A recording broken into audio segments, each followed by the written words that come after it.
This paddock full of cannabis lies in the Hunter Valley north of Sydney. 1, 2, 3. At first glance, it appears an odd place to spend time with your granddaughter. Ooh, cheapo. But what brought Barry Lambert, one of Australia's most successful businessmen, and his wife Joy here, is sheer desperation. The fight to save 4-year-old Caitlin. She's not breathing. She can't breathe. We need to like open up. Open no. up. Someone hold that. How does cannabis help Caitlin? From the first day she improved. She got clear in her mind. She wanted to do more. She was more active and she was happier. And that is basically what happens to every child. Does cannabis stop the seizures? Yeah, she hasn't been hospitalised for the seizure for about 10 months or so. So you reckon this really works? It really works. Now Barry and Joy, who until very recently had never even seen cannabis, are financing a medical revolution in Australia. There's a little factory that makes your medicine. It comes out of here. They've invested in this commercial cannabis farm and donated $34 million to unlock the scientific secrets of the plant. And it's not just helping Caitlin, is it? This is potentially helping thousands. Oh, yeah, absolutely. Not just for Caitlin. This is for a whole range of various conditions. Where's she gone? And that's what the research is about, is to prove that medically so that doctors will be convinced. Where's she gone? Do you feel like trailblazers? No, we're just doing what's right, yeah. What do you think of your father's generosity? Well, that's Big Baz. It's Barry. He doesn't drive fancy cars. He just, he does the right thing. It's philanthropy born from pain. Caitlin's pain. From the age of 6 months, this beautiful baby started having uncontrollable seizures. Her father, Michael, was powerless to stop them. You know when it's happening, you can hear it from the other side of the room. You hear her going, "Ugh!" and like that. And it's pretty hard to take. Harder for her because all that electricity racing through your brain actually does damage. And how long has her longest seizure been? 2.5 hours. And the longest one started in the emergency department. And a room full of doctors couldn't stop it. I went in and she was still seizing. But one of the nurses was crying. So that really told me something, because when children have long seizures, there's a lot of damage. Caitlin was eventually diagnosed with a rare and catastrophic form of epilepsy called Dravet syndrome. Yes? Each seizure causes brain damage and can be fatal. Yeah. Under conventional treatment, these kids don't have a long life expectancy because they often die during a seizure sometime. 1 in 6 dies. What did you say to Mummy? What did you say? Thank you. Thank you. Fearing time was running out for Caitlin, they did their own online research and discovered cannabis was a potential treatment for epilepsy. Squeeze it out, and I usually just put it on a chip. So Michael started importing this cannabis paste from Denmark, and the impact was startling. A little bit of medicine. Come A on, radical reduction in the number of seizures. When we gave it to her, I just said to my wife, "Holy smokes, it works." You could just see, instead of all this noise in her head, it was just clear. And instead of jerking and dribbling and this, she just walked out like there was nothing wrong with her. What game are you playing there, Poppy? I don't know. I've never done it before. I'm blowing a tongue. Is the stuff you're giving Caitlin making her high? No, no. It clears her mind. It's making her less drowsy, less confused. But it's cannabis, it's marijuana, and marijuana makes you high. It doesn't. raw cannabis is not psychoactive. It doesn't make you high. Row, row, row your boat gently down the stream. But there was one major problem. Giving this cannabis medicine to Caitlin was illegal. The Lamberts were forced to become lawbreakers in their bid to save her. We couldn't wait. Every day we waited, there were seizures and she'd have to be in hospital and then she'd come out. And is that any way for a family to live? It's just people live it every day. So how desperate were you? Desperate enough to stick my neck out.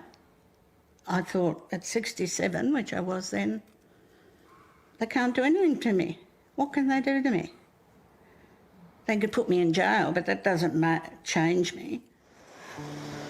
I don't think people would understand how much of a difference it's made to her. To truly understand the Lamberts' resolve, you have to appreciate where they have come from. Barry grew up on a dairy farm in Taree on the mid-north coast of New South Wales. Mother died when I was 10 and lived with the old man. One of how many kids? One of 5 boys. I was the second youngest, so you had to be fairly tough with them. Played a lot of sport and cricket and all that sort of stuff, as you would. While still at school, he met a feisty redhead, Joy Cole. So what did you think when you first met Barry? Just a stunner.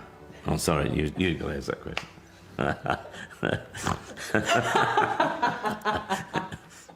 What did you think? Well, obviously I thought he was a very sexy man. Obviously. Had really sexy legs. I used to write little notes and put him with his lunch. Barry and Joy married 50 years ago, and children soon followed. But then, tragedy. Their second daughter, Nadine, died when she was 2.5 from a rare brain swelling condition called hydrocephalus. It was a long time ago. But do those memories come flooding back? Oh, they do all the time, but it was 40-odd years ago, so you sort of, it's not as though it's yesterday. They soften, but they don't go away, is the best way I can describe it. It nearly kills you, but you don't die, even if you feel you want to. And having already lost a child, we know what's possible. You try and save your children with something wrong, but when you've got that thought in your head, and I didn't want Mike to go through what I felt I went through. He's can be quite an emotional person, which is good. He'll have a cry and I'll say, that's okay, darling.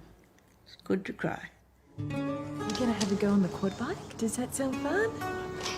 Yeah? Yeah! She's a happy, beautiful little girl, but there are obviously problems there. Yes, there's, according to the doctor, she is definitely retarded and has a whole range of problems. But as parents, it's hard to accept.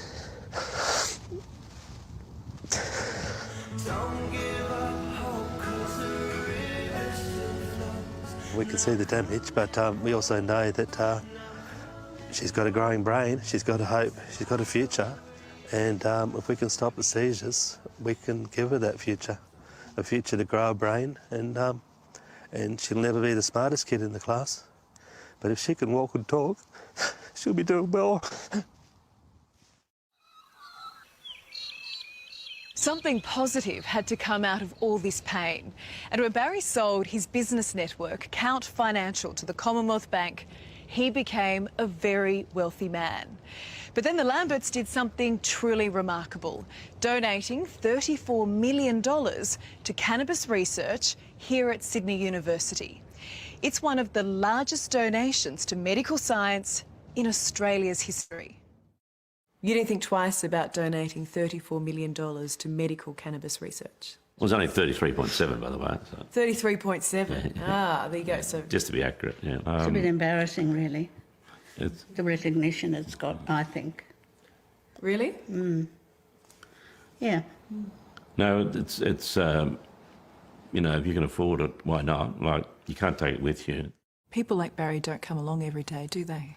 Well, no, it's quite transformational in terms of my life. Scientists in Australia, we tend to scratch around from one grant to the next. You know, we managed to get research done somehow. You're expected to win a Nobel Prize with, you know, a tin can and a matchbox. Professor Ian McGregor runs the Lambert Initiative. So all the work that I'm seeing taking place here today is thanks to Barry. It is, yes. I mean, and this is just a small amount of the work that's going on in the Lambert Initiative. This is our chemistry lab. With this money, some of the best young scientists are now studying the various molecules of cannabis called cannabinoids, which could literally save young lives like Caitlin's and many others as well. Somewhere in there you may have a very potent anti-cancer drug. You may have something that's marvellous for dementia or schizophrenia or anxiety or Parkinson's disease. We firmly believe that there's a great treasure trove of future therapeutics amongst the cannabinoids. In this right here. Right here, yeah. You ready? Good cow. But while the scientists embark on this groundbreaking cannabis research, Michael Lambert can't wait. He's convinced little Caitlin is living proof of its medicinal value. There we go. It's an amazing plant. It's given us amazing hope that there is a future for Caitlin, and she'll still take the other drugs, and we're not going to throw away the medicine altogether. We're going to keep taking the other drugs, and we're going to keep listening to the doctors. And to ensure a steady supply of this medicine, Michael started cultivating his own cannabis. Knowing he was breaking the law, he informed doctors, police, and even sent a crop sample to New South Wales Parliament House. But this transparency only landed him in hot water. Last year, he was arrested and charged with cultivation and possession of the drug. No, I love my Caitlin, and any law that says that I have to watch her die and not look after her is a stupid law. It needs to be changed. So what you're doing for Caitlin, it's worth having a criminal record for? Oh, absolutely. I'm not going to have a criminal record. I'm going to win. Come on, chickens. Medical necessity, right? You can't make a father watch his daughter die. What does the chicken say? Morally, Yes. you've got the high ground here, but legally, you're breaking the law. The law is an ass. Our son's breaking the law, yeah. We just give him support, yep. How do you feel about that? Well, you've always got to rock the boat a little bit in life, I think. Hand? Okay. I'll give you a hand.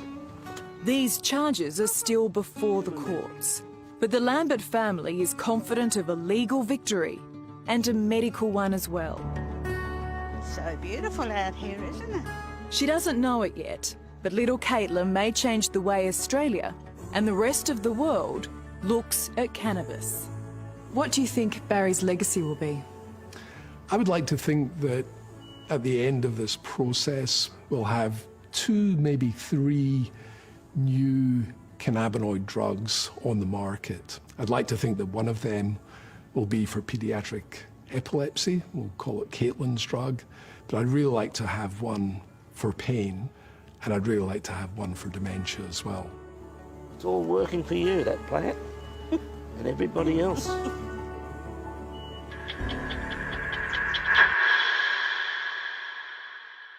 Hello, I'm Alison Langdon. Thanks for watching.